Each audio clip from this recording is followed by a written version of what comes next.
Hello, welcome to today's enlightening session where we are going to be exploring the cutting edge of renewables energy with Mr. Toby Gill. It's an expert in fuel agnostic power generation. And today we are going to be diving into how businesses, across various sectors can transition from diesel to renewable alternatives, overcoming high costs and also supply uncertainties. So I'd like you to join us as we uncover the potential of fuel agnostic power to revolutionize industry and support global sustainability goals. So stay tuned because I promise you it's going to be a very interesting conversation.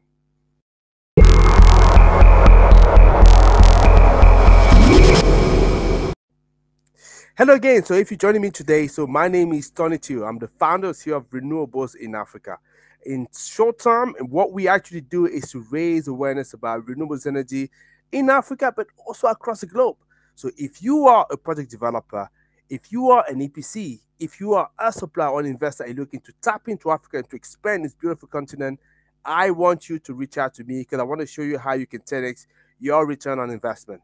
So in today's conversation, as I say, so I'm talking about how can we go beyond diesel, because we all agree, yes, diesel is a big pollutant, but we struggle to get away from it. So how can we do, especially for heavy industry that really needs it? So what I have for you today is an expert, obviously, with his company. They've worked together to develop something that may be very interesting for you to listen. So let me welcome on stage so Toby Gill, and I'm sure he's going to take us through what they've been doing. Hello, Toby. How are you doing today? Very well. Thanks for having me on. I hope everyone's having a good afternoon as well. Oh, excellent. I'm sure it's going to be even better. Now we're going to learn all the magnificent thing that you have with us. Yeah? I'm sure. I'm sure. Well, that's fine. So I'm hoping I've not been putting too much pressure on what you're going to be telling us. But in short, Toby, so before we dive into the technical aspect, I just want to share, I mean, just want you to share with us initially, what is your interest in renewables energy and where did the idea of developing something that is fuel agnostic, power generation came from? Yeah, I guess I my background is in academia. I did a PhD in physics and chemistry, and nothing to do with energy. I started in quantum computing of all things. But what I did when I left academia is I actually founded an agri-tech startup, and we were working out in the Philippines, looking at helping farmers reduce their use of pesticides, fertilizers, and and increase their crop yields. So okay, that sounds good. What's this got to do with energy? Mm. Well, what I realized when doing that, working in that company, was something that is pretty obvious to the experts in the world and in the room, I'm sure, which is that obviously energy is just foundational, right? It is, if you want to grow an economy, you also need to grow your energy production, your energy generation capacity.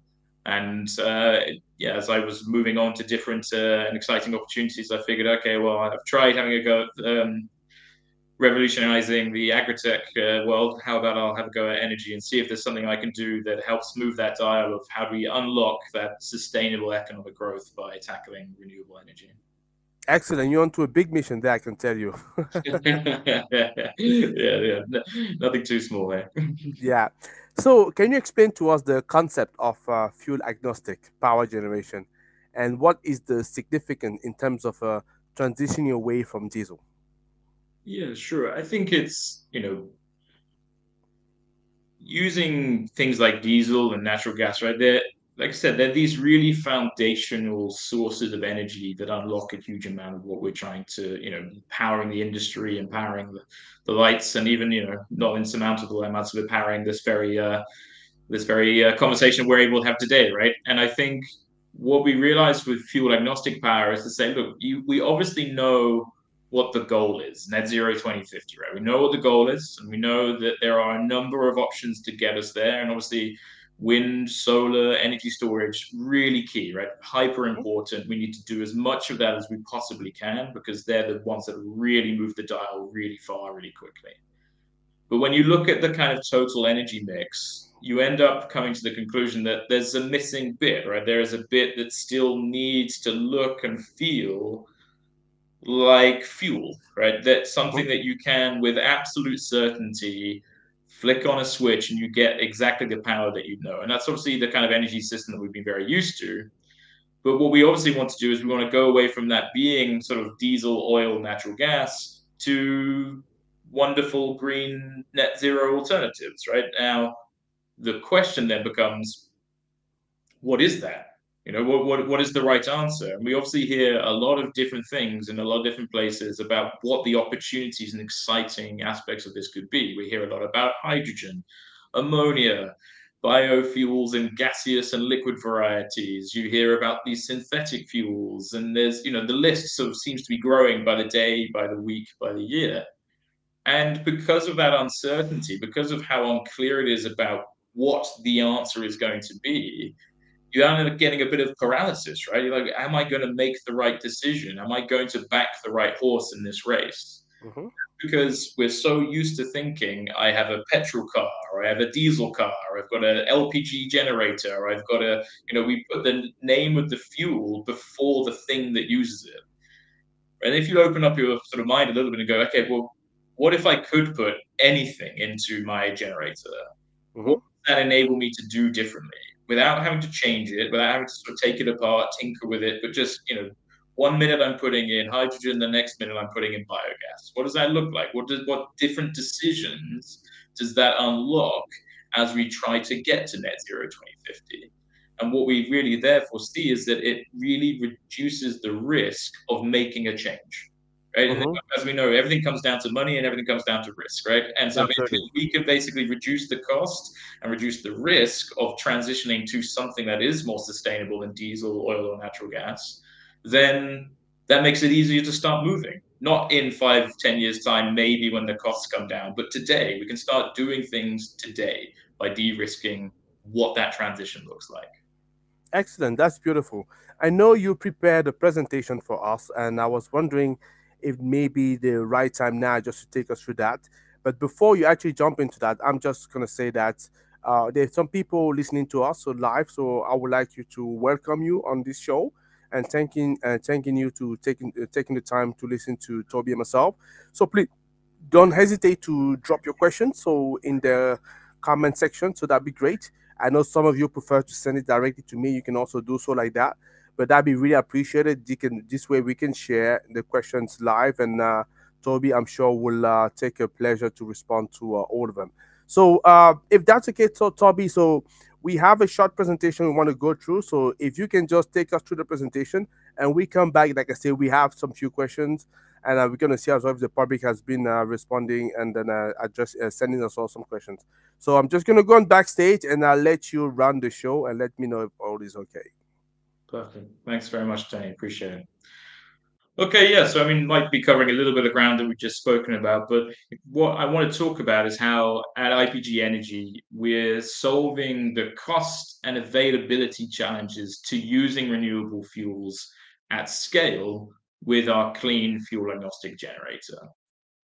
So, as ever with these kind of things, let's start with, what's the problem? Well, I think it can be quite easily summarized, but the fact that despite the progress we're making with wind, solar, battery storage, and the drive to green fuels, the diesel generator market is actually set to nearly double to $34 billion by 2030, right? And that's, why that's a huge increase. Now, why is that? Well, it's because diesel generators are so dependable and low cost. And so they're the go to solution for on site power in industries like construction, whether that's in the UK where I'm based, in Europe, or anywhere else in the world. And despite the growth in sustainability in these industries and the tendering process and people's minds and the drive to decarbonization, we're still seeing the diesel generator being that go to solution. So for many companies, in particular, we're working with the construction industry, decarbonizing their on-site power does mean switching from diesel and diesel generators to renewable fuels. But that's where cost and availability challenges really come in and hinder the growth because today renewable fuels just are very expensive and the infrastructure to produce and deliver them is not only nascent, but there's a high level of uncertainty about that. And all this means that although companies have trialed a number of solutions, what they aren't doing is they're not adopting those solutions at scale. And that's ultimately just leading to a stall in our progress towards net zero. So, the way that we're trying to go about solving this problem with our clean fuel agnostic generator is by looking at the problem differently. Now, our award winning product, the IPG Flames Generator, lets businesses blend any mix of renewable and conventional fuels to cost effectively reduce carbon. So rather than having to take a leap to 100% renewable fuels today and bear the operational and financial risks that come with that, businesses can flex and blend between various fuels as needed. And this protects construction companies from the high price and uncertainty of those renewable fuels, and therefore offers the most cost effective route to using them at scale across their business. So, obviously, how does that sort of tangibly work is a good question. Well, with our products, what businesses can do is they can unlock up to 65% carbon savings and eliminate harmful pollutant emissions for no increase in total operating cost when operating on diesel. Then, thanks to our patented flameless combustion technology, what they can do is they can blend larger and larger amounts of any renewable fuel into their fuel mix. And in this way, they can use whichever renewable fuel is the cheapest and most abundant at any point during the transition without introducing risk. And in doing so, therefore, enjoy a cost effective transition to 100% renewable fuels across their business. Now, our product's pretty highly anticipated by the industry. We've got a strong pipeline of leading construction companies lining up to pilot and scale our product, with the first of these starting later this year. We're also working with Leonard's Catalyst Accelerator to introduce and scale our solution across the Vinci construction groups. And we've had coverage in top industry media like New Civil Engineer, Construction News, and now Renewables in Africa. And we've received 7 industry awards, including Cemex Ventures Top 50 Context Startups of 2024. Now, looking forward, we're looking to work with the Institute of Advanced Manufacturing and Engineering through a Clean Futures Accelerator. And together, what we're doing is we're building a manufacturing blueprint of our product to support the low cost and scalable production of it across the world. And this will help us to deliver on growing demand, not only in construction, but also other markets and geographies too. And frankly, it's because as a net zero replacement to the diesel generator, our product has value wherever clean fuel-based power is needed, whether that's construction, short side power in marine, or even enabling off-grid EV charging and unlocking renewable microgrids. So obviously, I'm really happy to be here today and talk to you more about this. Obviously, if anyone's listening and like the sound of what they heard so far, we'd love to hear from you and get your questions in so we can carry this conversation on further. Thanks. Excellent. That's a brilliant short presentation, and I'm sure people would have liked it. And I can tell you that they did because I've received already a couple of questions. I've already pasted 2 of them there, so we're gonna go through that in a minute. But before I dive into the question, by the way, so I can see that I noticed that you received already some few awards, so that definitely there is a strong interest, and that is the reason I wanted you guys to come and present the solution as well in the platform to at least talk about it, because if we're going to be decarbonizing the industry, it's good as well to have a frank conversation about that. Look at what is available at the moment and how could people actually make the step forward today as opposed to tomorrow, right? So, question for you. So, given the high cost and supply chain uncertainties on renewables fuel, so how do you then propose that business navigate this challenge to effectively reduce scope 1 emission, which is something normally they should get a good grasp on? Yeah, I think it as we your question really highlights, right? It's cost, right? No, you're not going into any boardroom today and having a conversation with anyone when they're saying I want to emit carbon, right? I'm pretty sure that the vast majority of people are dedicated to the mission of reducing carbon and combating climate change. So the fact that the majority of companies are still using majoritively diesel tells us something, right? And it's not surprising that it costs too much to do the other thing right now. And then what we have to do is we have to unlock a cost-effective route to using these more sustainable fuels. Now, the challenge is if you look at replacing, say, a diesel generator on a construction site today with a hydrogen fueled alternative where you're running at 100% of the time on hydrogen, green hydrogen, that is, you're often looking at a 3 to 10 times increase in operating costs.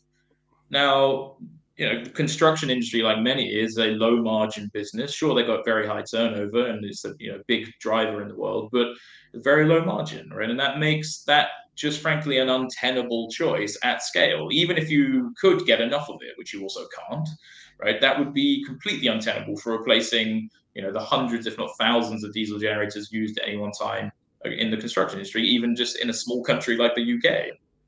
And so, what we're really suggesting is we need to take a more pragmatic approach to this and say what can be done today and what Mm-hmm. decisions can we do that don't lock us into a particular path in the future.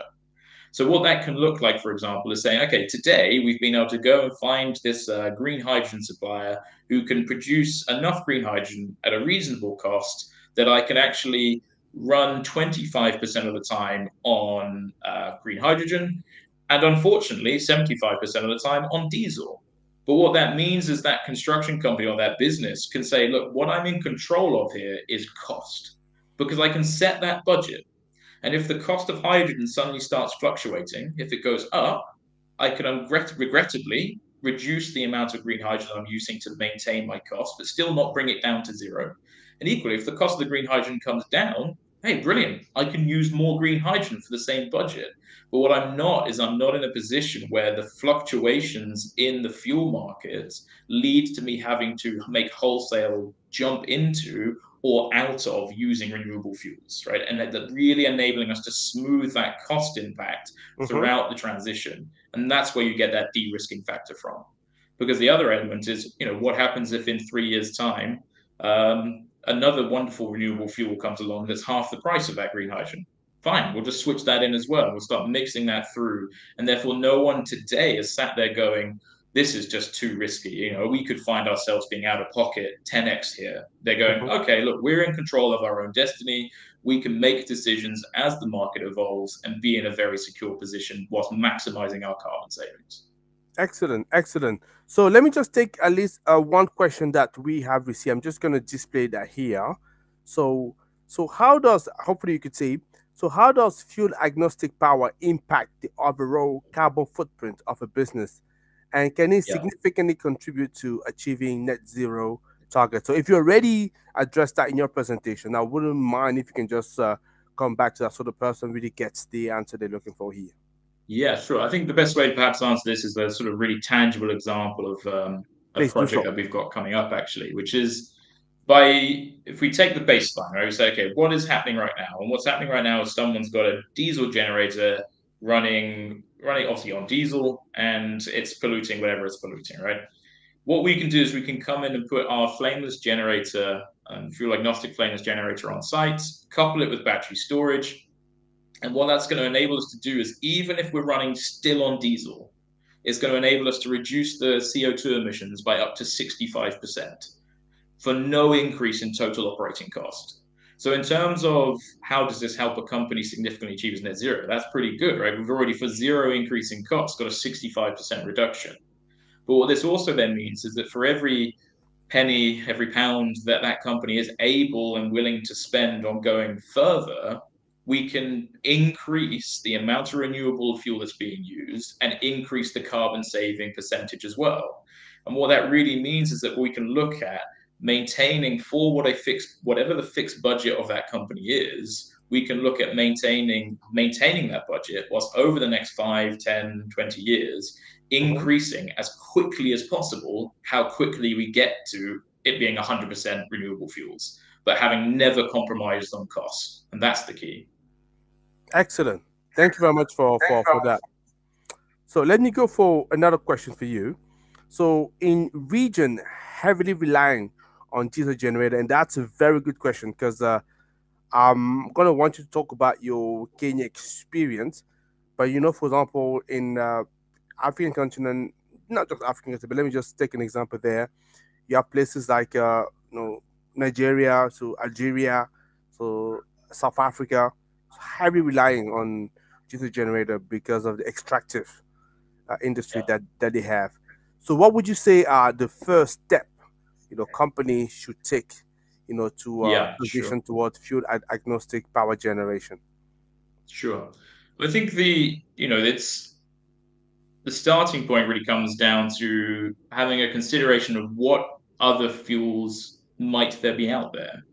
And regrettably, the answer to that question generally comes to nothing. There's the one that I have available to me is diesel or kerosene or maybe LPG, and you then very quickly come to a sort of slightly depressing answer of, oh well, this doesn't look very good at all, does it? Mm-hmm. I think the what fuel agnostic generators unlock is the opportunity to look at producing alternative renewable fuels domestically, right, and in local markets, right. You obviously got a lot of an increase in the use of anaerobic digestion, biogas to displace solid fuel for cooking and things like that. And one of the problems to looking at scaling using, say, biogas from sort of agricultural waste is, oh, well, that's got to be a really big centralized facility to be able to control the quality of the gas so that I can put it into a gas generator. Mm-hmm. And when you go through all of that, it very quickly becomes, that's a very big investment. That looks very difficult, very risky. I'll stick with my diesel generator. Whereas what fuel agnostic generators enable one to do is say, look, actually, we're far less sensitive to the quality of this locally produced renewable fuel. It doesn't have to meet this very high standard that a traditional internal combustion engine does. Because of the inherent fuel flexibility of the generators, they're able to handle much more variation in what is still really good low carbon fuel, but not necessarily usable in your car or your diesel generator. And so the first step really comes to say, well, what I need to do is I need to make these options be available to me.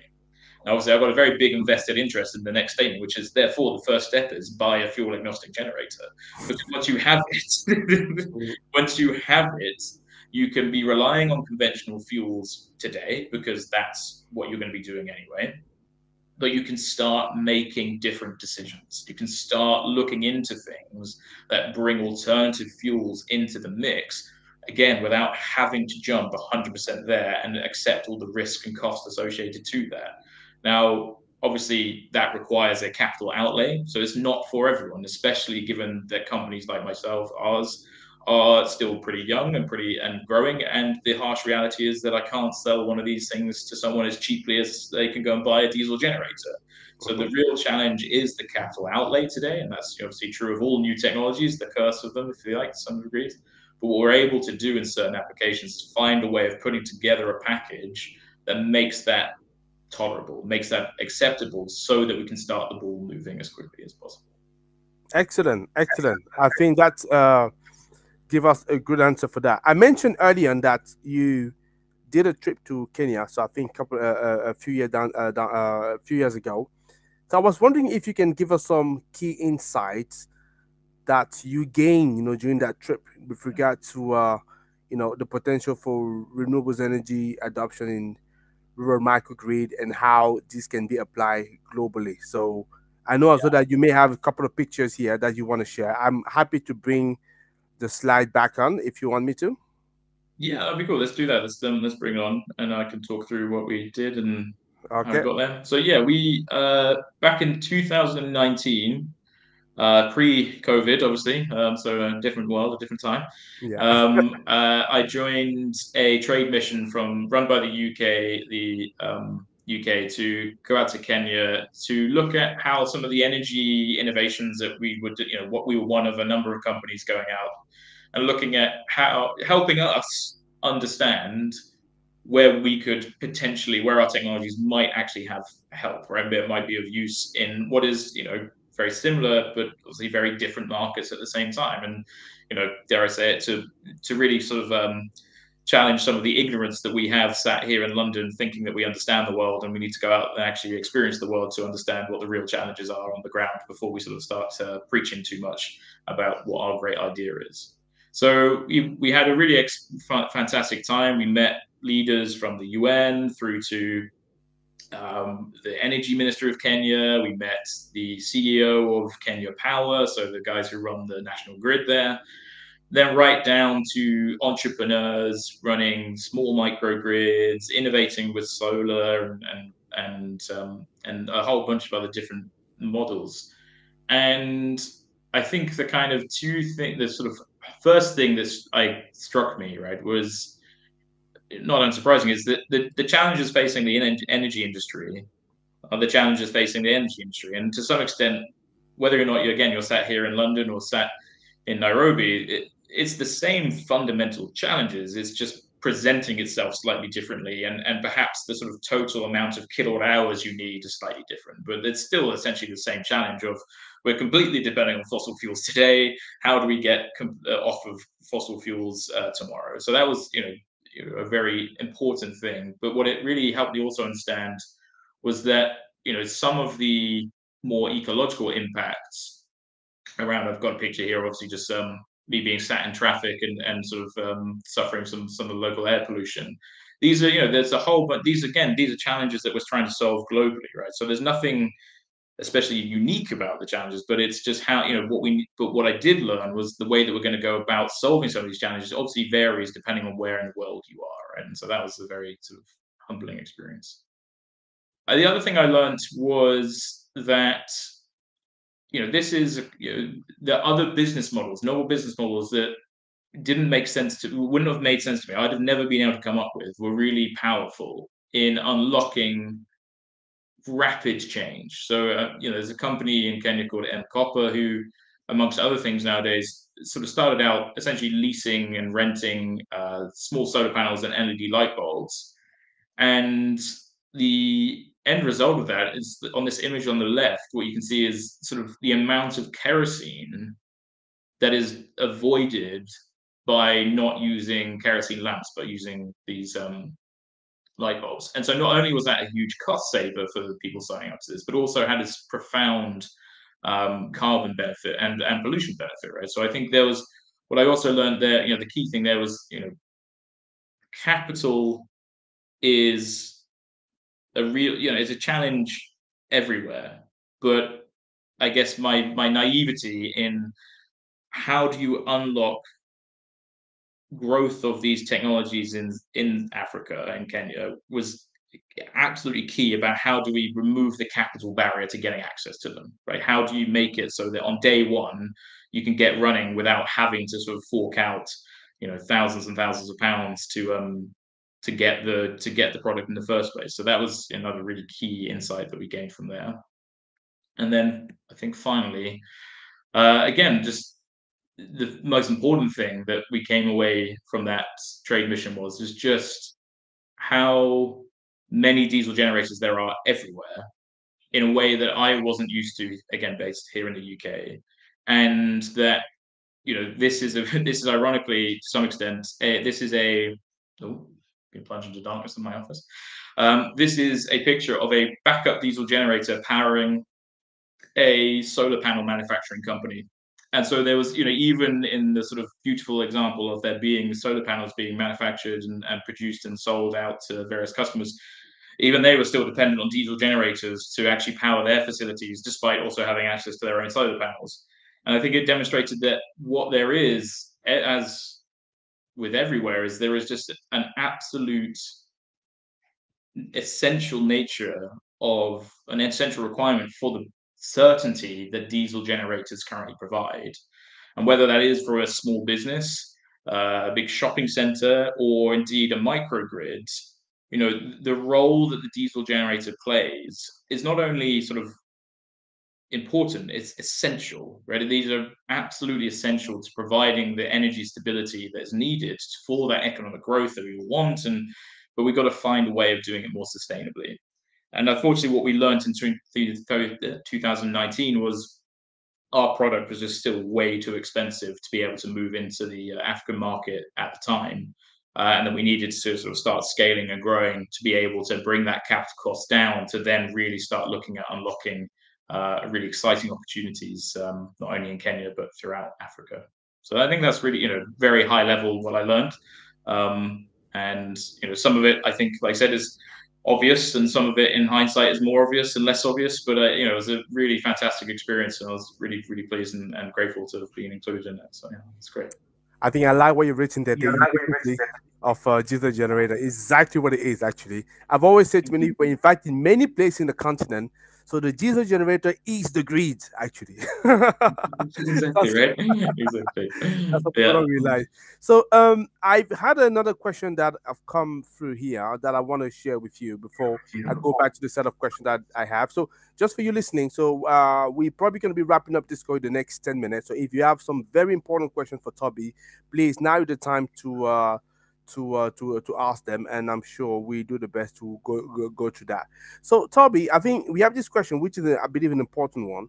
So, Mhm. how do the initial setup and ROI of implementing fuel agnostic power compared to traditional diesel setup, just for people to have an Yeah. understanding? I know that we said that for the time being, it's probably still quite costly from some places in the continent, but give us a general understanding. At least people can still understand where we are and make up their mind.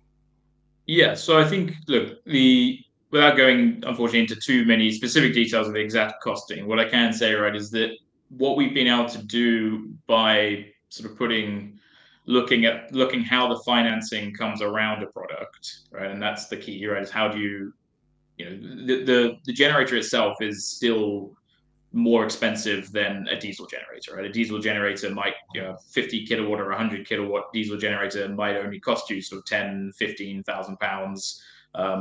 And depending on the exact specification, if you're going for one of the top of the line kind of new ones, stage 5 and things like this, a bit more for that. And we're more expensive than that. So what we've been able to do though is look at how we bring financing around it so that on day one cost. So that's capital repayments, setup, and fuel on a week by week, day by day basis is the same as running a diesel generator. Right. And that's key because, and to get that, we obviously have to be more efficient to use less fuel to output the same amount of electricity. And then we can do that. We can do that. So what we can do is say, look, on day one, it's not going to cost you more.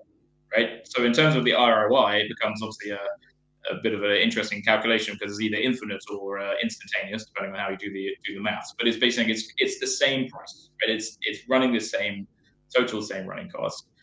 Now, admittedly, if you're going to go and put renewable fuels into that mix, that does drive up the cost, right? Because those fuels are just more expensive certainly today. And so that's where we're looking at working in the kind of industries where that increasing cost is actually not only sort of tolerable, but is actually incentivized by the increased competitivity of doing so. So hence, we're really doing a lot of work with the construction industry in the UK here and Europe at the moment, and that's because driving down the embedded carbon cost and the scope 1 emissions of these construction sites, of these buildings, of these infrastructure projects is really important to winning tenders. So actually, even though you are advocating for an increase in cost to use renewable fuels, it's Mhm. leading to favorable outcomes. You're winning business, and therefore, the cost increase becomes a very good thing to have done to have won you that business, right? So that's the way I would sort of think about looking at it is where am I going to be competitively advantaged by being able to offer the most cost effective route to net zero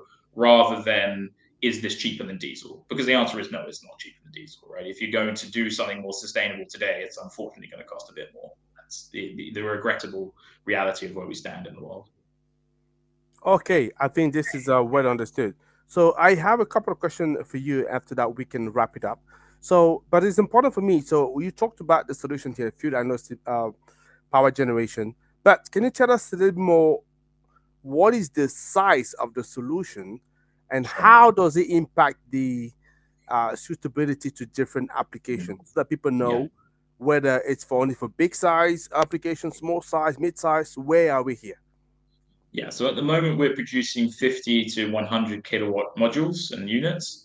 So that's on the kind of lower end of, certainly um, it's about perfect for the construction industry here in the UK and Europe because that sort of equates to powering sort of a bit of plant machinery or a sort of series of welfare cabins and site offices and all the security lighting and all of this. It's also about right for, say, backup power for small businesses, not big heavy industry, but sort of, if you've got commercial units and things like that, that's sort of about the right size.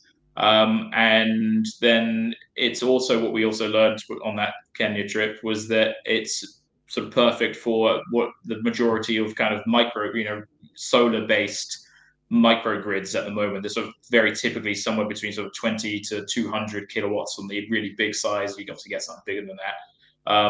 But sort of 100 kilowatts is about sort of where we saw most of them at the time being. And so it's about the right size there to be able to provide the backup power should there be the necessity to do so. So it's definitely on the smaller end. We're not yet at where we will be moving on to making much bigger sort of megawatts of power size units Mm-hmm. to move into sort of heavy industries and the such, but it and connect to grids and things like that. But right now we're really kind of focused on where the most diesel generators are used, and that's actually that smaller size rather than the much bigger size. Excellent. Thank you for that. And if anybody is interested, so what is the best way for them to get your product into their site? Well, the best thing to do is, we're like I said, we're an SME in the UK, based out of the UK, working in UK and Europe right now. So we're looking at doing lots of interesting things in construction. So if anyone's doing any of that, get in touch.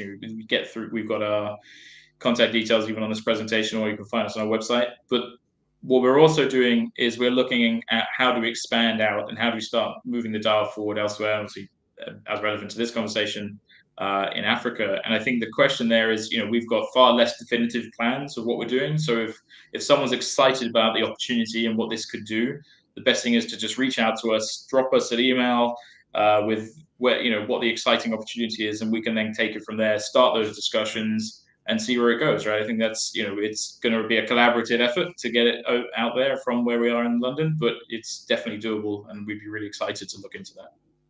Okay, okay, okay. I think we've come towards the end of the conversation, but we do have a tradition here at Renewables in Africa, so the expert call. I usually like to leave 1 minute to our guests for you to actually make a final pitch, and you decide who the audience is. Either you talk to investors who you say, hey, come and join forward with us because we have a fantastic product here. We just want to take it all over the world, or you want to take directly to client and you will need to tell them why should they believe in you? So why would they decide to invest in your product as opposed to other product? So the floor is up to you. You decide. First of all, tell us who is the audience you're talking to, and after that you have 1 minute. So off you go, Toby. I'm just gonna be on backstage. Okay, so I think my audience is those individuals on this call and related to it who have a real passion to try and move the dial on achieving sustainable energy growth within Africa, right? I think so much of the conversation around the switch away from diesel to renewable fuels is dominated by a very kind of European, North American centric perspective. Whereas if you go and look to examples across the world, there's a lot of really exciting opportunities happening with, say, the growth of the bioethanol market in Brazil, biogas in India. There's a lot of really exciting things. And there's a huge opportunity, I think, in Africa and to use abundant waste agricultural resources, whether that's food wastage, crop wastage, to produce locally developed biofuels, whether that's a biogas, a bioethanol, biomethanol, any of these really exciting alternatives. And so, therefore, not only get the sustainability benefit of having used less diesel and less kerosene, but be able to really incentivize and grow a domestic economy around that fuel rather than having to rely on imports, which are not only expensive but also just send money outside of everyone's borders, which is less desirable for growing the internal economy. And I think our generator and our fuel agnostic generator has a really interesting role to play in enabling those use cases and those industries to grow in a very low risk way, as we've been talking about essentially throughout this whole conversation, right? And that means that you can start this journey moving without having to take all the risk on day one. And I think if there's guys out there who are guys and girls who are out there looking at how do we make the sort of use of biofuels and waste biosources really valuable, I'd be really keen to start up some conversations and explore how we could work together. That would be fantastic. Excellent, excellent. I think that was very clear, and I'm sure lots of people will have listened to you. So, listen, Toby. So, we've had a fantastic conversation. I just want to thank you for your time and also to bring to our knowledge here the fantastic solution that you're developing with your team. And I'm pretty much sure we're going to have another opportunity to discuss about that and to see whereby you are. And maybe, who knows, at that time, it'd be just perfect for many Africans market and across the world. So, thank you very much, and I will talk to you shortly. Thank you very much, everybody. Thank you, Tony. Appreciate that. Okay, so listen. So we've had a fantastic, insightful conversation with Toby Gill. So we've journeyed through the challenges, and the opportunities of adopting renewables energy solution at scale, right? Especially fuel, as we talk about here. And the expertise of Toby has illuminated the path towards, a more sustainable, so resilient energy future, free for diesel dependence.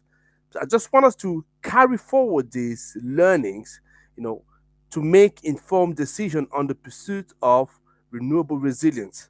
And together, I believe we can really accelerate the transition to a cleaner and greener world. And for me, as usual, it's a delight to bring to you people I believe that make you think and make you want to join the path forward. So thank you very much, and I'll talk to you another time. Take care. Bye bye.